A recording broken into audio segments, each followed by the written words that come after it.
Polytechnic కళాశాలలో ప్రవేశాల కోసం ఈ నెల 13 నిర్వహించే పాలిటెక్నిక్ పరీక్షకు సంబంధించిన అన్ని ఏర్పాట్లు పూర్తి చేసినట్లు ప్రభుత్వ సంజయ్ గాంధీ పాలిటెక్నిక్ కళాశాల ప్రిన్సిపల్ జిల్లా సమన్వయకర్త నరేష్ తెలిపారు.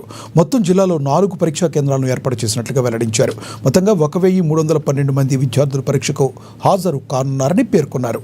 హాల్ టికెట్, పెన్సిల్, పెన్తో హాజరు కావాలని పిలుపునిచ్చారు. మరియు సిబిఆర్ మోడల్ స్కూల్లో పరీక్ష నిర్వహించడం జరుగుతుంది. మరియు ఉట్నూరు పిల్లల కోసం ఉట్నూరు పాలిటెక్నిక్ కాలేజీలో ఒక కేంద్రంలో పరీక్ష నిర్వహించడం జరుగుతుంది. రేపు ఉదయం 11 గంటల నుంచి మధ్యాహ్నం 1:30 వరకు పరీక్ష నిర్వహించడం జరుగుతుంది.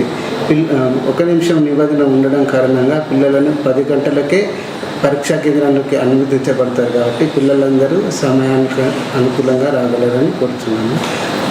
పిల్లలందరూ ఎగ్జామ్కు వచ్చేటప్పుడు hall ticket, eraser, HB pencil మరియు బాల్ పాయింట్ పెన్ను తీసుకురాగలరని తెలుపుతున్నాను.